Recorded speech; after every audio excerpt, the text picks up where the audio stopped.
Everyone, स्वागत आहे तुमचं स्वप्नालीच्या नवीन ब्लॉगमध्ये। दिवसाची मस्त अशी सुरुवात झालेली आहे। तुमच्या पण दिवसाची मस्त सुरुवात झालेली असेल। आणि सर्वात पहिले सगळ्यांना श्री स्वामी समर्थ। आज आहे गुरुवार, तर आज माझा वर्क फ्रॉम होमच आहे, कारण 3 दिवस ऑलरेडी झाले माझे, तर आज आणि उद्या वर्क फ्रॉम होम। तर आज पारायण म्हणजे सकाळी थोडंसं लेट झालं होतं, कारण लाईट गेलेली होती, त्याच्यामुळे मी सकाळी काही उठले नाही। रात्री झोपायला पण थोडंसं लेट झालं, त्याच्यामुळे पारायण आता मी 3-4 वाजता करेल। तर आता पटकन पूजा वगैरे मांडून घेते आणि आत्ता मस्त फ्रेश वगैरे झाले। परत मला ऑफिसचं थोडंसं काम आहे, ते करायचं आहे। आणि आज मस्त साबुदाणा वडे बनवणार। आणि पहिले आता पूजा मांडून घेते, वेळ न वाया घालता, कारण 11:30 वाजले।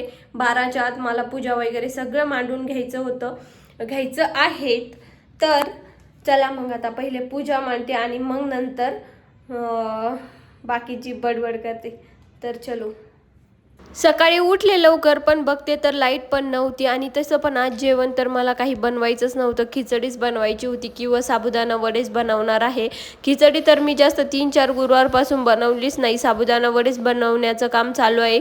आणि गुरुवारी मी पाठीमागच्या गुरुवारी ऑफिसला गेले होते, तर मग ते साबुदाणा वडे पूर्ण लूज होऊन जातात, त्याच्यामुळे मग मी खिचडी बनवली होती।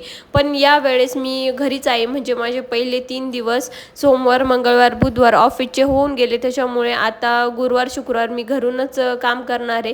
त्याच्यामुळे ऑफिसला जाण्याचं पण काही टेन्शन नव्हतं। मग म्हटलं चला आपली तसं तर आज 4:30ला मीटिंग होती, तर सकाळी लेट झालं होतं आणि मी 12च्या नंतर कधीच वाचत नाही ना। आत्ता वाजले होते 11:30, मग अर्ध्या तासात काही वाचन होत नाही, 1 तास पूर्णच लागतो। त्याच्यामुळे म्हटलं नकोच, 12च्या नंतर जाईन वाचणं, त्यापेक्षा आपण नंतरच वाचूया। 3-4च्या दरम्यान वाचन, 3ला बसेल म्हणजे 4पर्यंत होईल कंप्लीट, आणि 4:30ला माझं परत मीटिंग आहे, किंवा मग 4:30 नंतर वाचेल, बघूया आता। कारण कधी कधी मीटिंग खूप वेळ चालते, कधी कधी 10-15 मिनिटातच एंड होते, पण ते काही सांगू शकत नाही। त्याच्यामुळे म्हटलं चला 3 वाजताच करूया, आणि नंतर परत मग पारायण करायचं, आणि भूक पण खूप लागलेली असते, स्वयंपाक पण बनवायचा असतो। मग म्हणजे असं लक्ष थोडं विचलित होतं, आणि मग त्याच्यापेक्षा नकोच म्हटलं, एकदम प्रॉपर लक्ष लागलं पण पाहिजे पारायण करण्यात। तर मग मी त्याच्यामुळे म्हटलं नकोच, आता 3लाच आपण वाचन करूया। आणि थोडंसं आता घेते आवरून, सगळं पूजा वगैरे मांडून घेते, आणि त्यानंतर नैवेद्य वगैरे दाखवून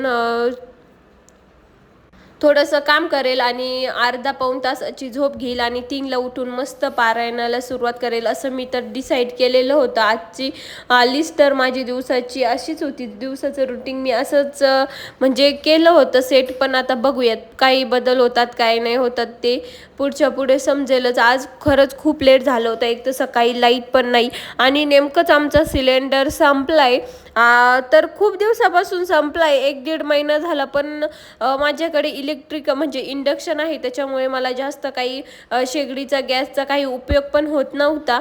तर मग मी म्हटलं चला आत्ता भरू नंतर भरू, असं करता करता शेवटी मी तो भरलाच नाही। 1-1.5 महिना झाला मी तसं इंडक्शनच वापरते, पण आता सारखे येत आहे की हॉटेल बंद होणार, सिलेंडर खूप महाग होणार, भेटणार नाही। रील्स पण खूप येत आहे की खूप महाग झाले, खूप लाईन आहे। तर बघूयात म्हटलं आता एकदा आपण भरून घेऊयात सिलेंडर, नाहीतर मग परत खूप अडचण यायला नको। तर बघू आता कितीला भेटतं, काय भेटतं, परत बघू आता जे होईल ते। पहिले मग पूजा वगैरे सगळं मांडून घेतली, सगळं व्यवस्थित एकदम दररोजची पूजा करून घेतली, आणि त्यानंतर आता वाजले होते 11:30-12, नैवेद्य दाखवून घेते, आणि संध्याकाळच्या वेळेला मग पारायणाला सुरुवात करेल। आज घरूनच काम होतं, तर मला अक्षरशः म्हणजे इतकं बोर होतंय ना, ऑफिसमध्ये 3 दिवस जाण्याची सवय लागली, आणि सगळे असतात, त्याच्यामुळे वेळ इतका फास्ट जातो ना। तर चला मग झाली मस्त पूजा। संध्याकाळी मी आता मस्त रेडी झाले, कारण मला जायचं आहे बाहेर जेवण्यासाठी। खूप भूक लागली, आणि आता मी स्वामींना मस्त शिऱ्याचा नैवेद्य केला, नैवेद्य दाखवून झाला, आणि आता आम्ही जातोय बाहेर। मस्त असं आम्ही दोघं रेडी झालोय, आणि तर चला मग जाऊयात आता, तुम्हाला डायरेक्ट तिथे गेल्यानंतर भेटतो। मस्त रेडी झाले, घरातली देवपूजा केली आणि आम्ही निघालो होतो बाहेर. नैवेद्य दाखवला स्वामींना आणि आता माझा मोबाईल डायरेक्ट लिफ्टमध्येच गुंतला असता, पण थोड्यावरतून तो वाचला, नाहीतर मग मोबाईल पण गेला असता आणि हात पण गुंतला असता.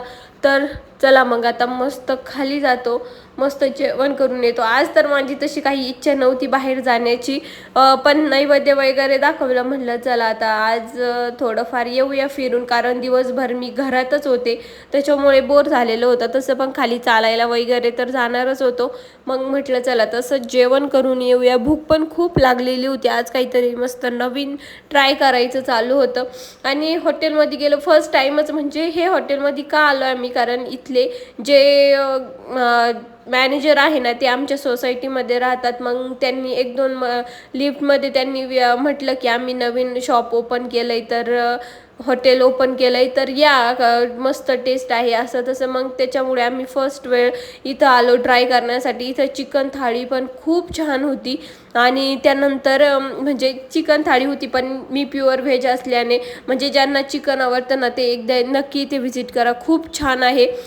तर आम्ही प्युअर व्हेजच ऑर्डर केलं आणि आल्या आल्या डायरेक्ट इथं बोर्ड लावलेलं होतं की LPG सिलेंडरमुळे जे अवेलेबल, म्हणजे जे चुलीवरती गोष्ट होऊ शकतात त्याच तुम्हाला भेटतील. जास्त तर काही त्यांनी मेनू कार्ड पण एकदम सॉर्ट केलेलं होतं, थोड्याच त्याच्यात डिश होत्या, तर ज्या आम्हाला पाहिजे होत्या त्या तर भेटल्या, त्याच्यामुळे काही एवढं काही नाही. मग जेवण वगैरे झालं. इथलं मग एरिया बघितला, खूप छान असं बर्थडे सेलिब्रेशनसाठी होतं, खूप छान असा हॉल होता. गार्डनमध्ये पण तुम्ही जेवायला बसू शकता आणि खास तर इथं सगळं चुलीवर बनवलं जातं, हे एक विशेष आहे.